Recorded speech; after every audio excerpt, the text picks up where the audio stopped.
Hello Mummas, welcome back to this YouTube channel. Welcome to Homeschool Australia. My name is Ellie, if you don't know me. I am here because I really want to be a support to Australian homeschool mamas. I didn't have that when I started. I want to create a community. I want to answer questions and take all the confusing stuff out of it so we can just have fun and school our kids. So if you're from Australia or outside of it, I hope that I can bring some inspiration and some tips.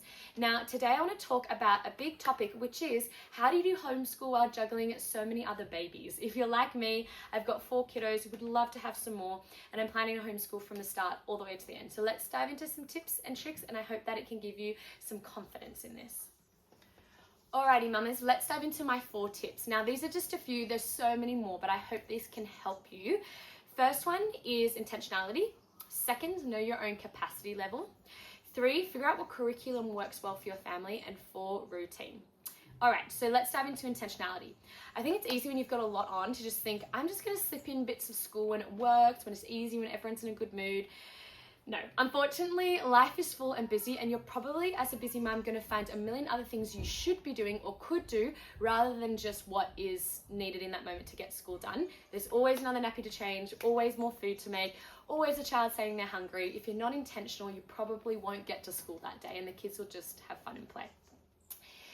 So be intentional to choose what time in your life, in your child's capacity, your capacity, the rhythm of the day, the pace of the day, when would work for you to be intentional to set aside a small amount of time. I really encourage you, start with 10 minutes to 30 minutes max. When you're trying to start building in intentionality in your day, start really small and build up.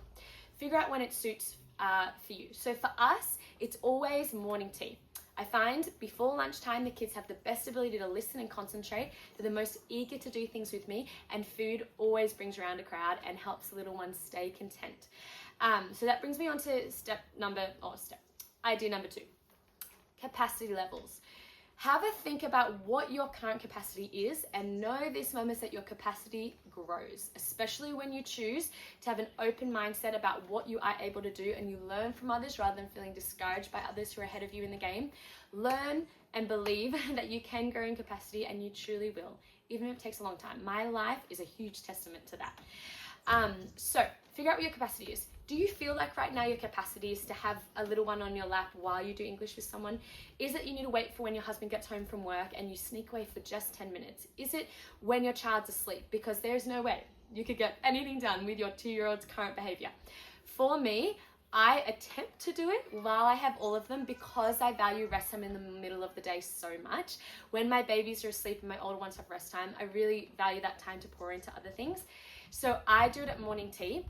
Figure out what suits you first and then give that an attempt. Try, fail, and just figure out where it suits you guys as a family. Number 3 is curriculum and styles. So think about what suits you and your family to actually make this achievable. I know when I started, I was like, I love unschooling, I love nature, I just want them to learn everything through nature, and sweet little programs that got you to have a book that match and a cooking thing that matches, and there's a theme for the week. I love that stuff. But I kind of fell flat on my face because although I enjoy that, I didn't have the capacity to actually fulfill that each week and to be able to tick all the boxes they required of like a certain book and a certain craft. I just felt flooded. So if you watch my other videos, you know that I focus every day on having a group time.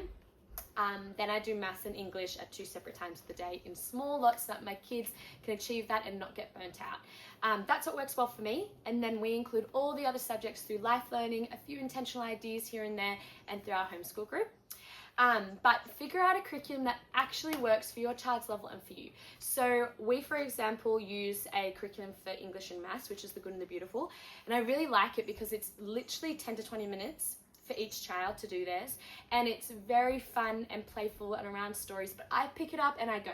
I don't need to read the lesson beforehand. I don't need to find specific books at the library. I just pick it up and go, and then for everything else like science and history, I can find books at the library and I can plan fun ideas. But those 2 cool things that I want to make sure I'm doing most days of the week, pick it up, go, I'm done. That's what works for me.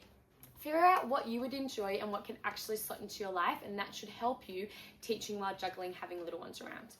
Now, my last point is super important in my house, and that's routine. If your kids have a routine for their whole day, they're gonna not only know what to expect and be more likely to say yes and come along to it, it also takes away any confusion in their mind and it brings you into line. It's kind of similar to my first point of putting an intentional time. However, this point of routine goes beyond an intentional time for school. I do believe if you can routine your whole day. Now, if you're a more flexible mum, routine to you might look like one aim for the first 3 hours, or it could be we go to the beach every morning. It doesn't need to be like every half an hour structured, everything has a purpose.